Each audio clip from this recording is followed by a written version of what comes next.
Hello everyone, I am Reiki Master Sharon and welcome to Saturn Day Sabbath. And today I want to talk a little bit about some revelations that I've had with this full moon that we just had. November 5th, I believe it was a full moon in Taurus. I felt a lot of heavy energy and activations and downloads coming in with this energy that we're moving into. And I just kind of want to reflect on what I've experienced in this with you guys so that maybe you might not feel so alone on your journey. One thing that I have experienced is I have a double ear infection right now. It's kind of hard for me to do this video today because I can actually hear myself echoing back in my ear, but I'm going to do my best to show up for you guys today because I feel like this is a good way for me to help clear that energy too. Our ears and our throat are all connected together with the throat chakra, and sometimes this energy gets stuck and it manifests in physical ways. So with that being said, this energy has been heavy, and I really do think that that split between 3D and 5D is becoming a lot more prominent.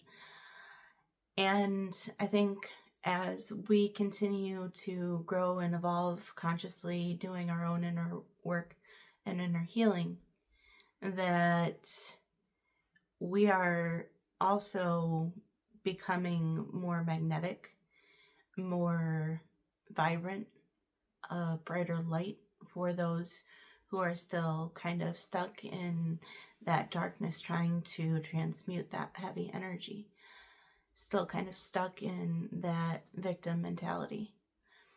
And it's a big job, and it can be very tiring at times to take the time to say, okay, my body needs to rest. Okay, I need to drop my shoulders. Okay, I need to do some breath work. I need to meditate. I need to ground. I need to bring my energy back to myself sometimes, because, people see these kinds of things as someone being like an energy vampire, but some of these people don't even realize that they're siphoning your energy like that. They just know that they see a light in you and they want to experience that for themselves, but they haven't realized that it's within them too, that potential is within them too, that they can pull from source, which is infinite and abundant too, right? So it becomes, we are like this lighthouse. Sometimes we're a bridge, sometimes we're the hermit on the hill or whatever. Sometimes we need time to reflect. Sometimes we need time to just be with ourselves and disconnect from everything, have that intimate time with our Creator and really listen to what He has to say to us. Because I know sometimes when you first start doing this journey, you have this feeling like, oh, well, I've already been awakened. I've already had a dark night of the soul. But this cycle of death and rebirth is just as fluent as it is in our seasons. We have winter and we have summer, and these are, cycles of death and rebirth that we go through every year. And sometimes we have multiple of these in a year as a human being in our spirit, where we are dying and being reborn into a new, higher version of ourselves that sees and perceives and experiences things on a different level. And those different levels allow us to be an activator for other people who haven't yet remembered that that's what they're capable of. That's what they have. That's what is inside of them. Because we do have everything that we need inside of us. And God gives us revelations of things that we need to make the next move. So with this new moon, I've really been called to reflect on how I am showing up for myself. Am I making time for me? Am I doing things that are self-loving and that are showing my inner child that I believe that she deserves love and connection and security, like I know that she does?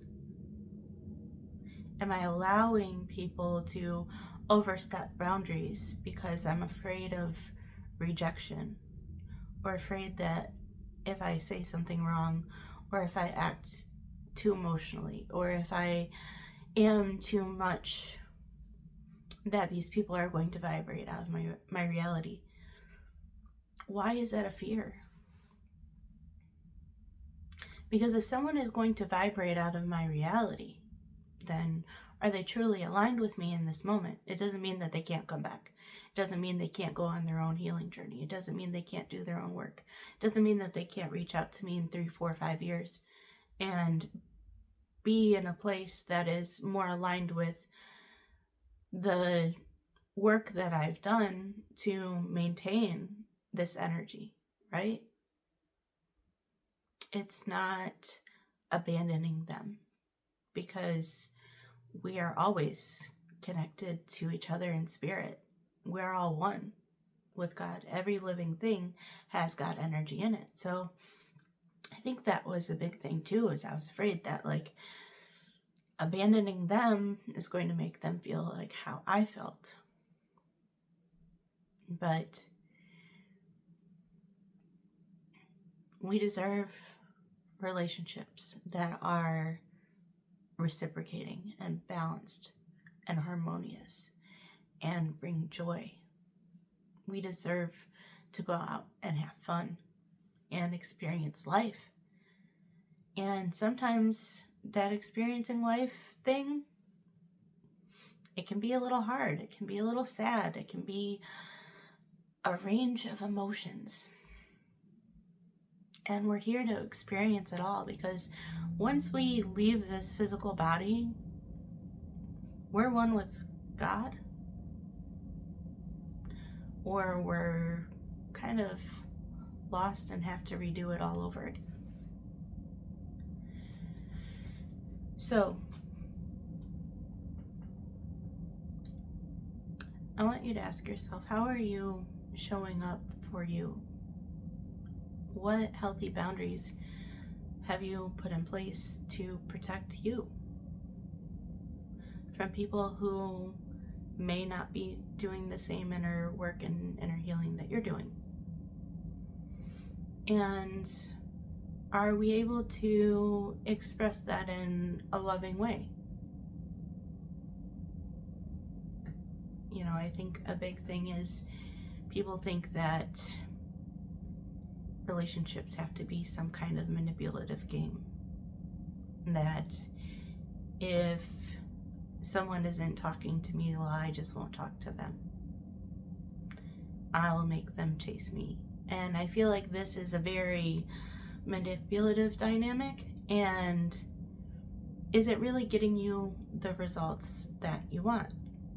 You know, somebody could genuinely be going through something that they need space. They don't know how to communicate these things, and they're still struggling within that. And can you hold space for that? Can you have compassion for that? But still show up for yourself and say, okay, I honor where you are, but this is where I am, and this is what I want to experience from a potential life partner, and be okay with the detachment.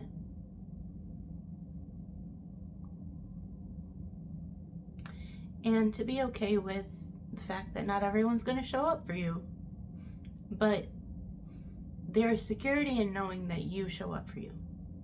Because when you don't show up for you, when you let people cross your boundaries, when you do things because you want to have a sense of appreciation or acknowledgement or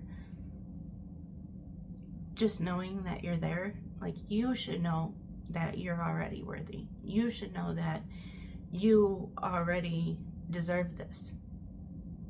And it shouldn't come from anything that is outside of you, but within you. It's within you. You sit with that little inner child and you hug them and you love them and you tell them, I love you and I'm here to protect you and I'm not going anywhere and I'm going to do my best not to let anyone hurt you. So that's what I have for you guys for today. I hope you have a wonderful weekend, and I hope you like, share, and subscribe, and I will see you next time.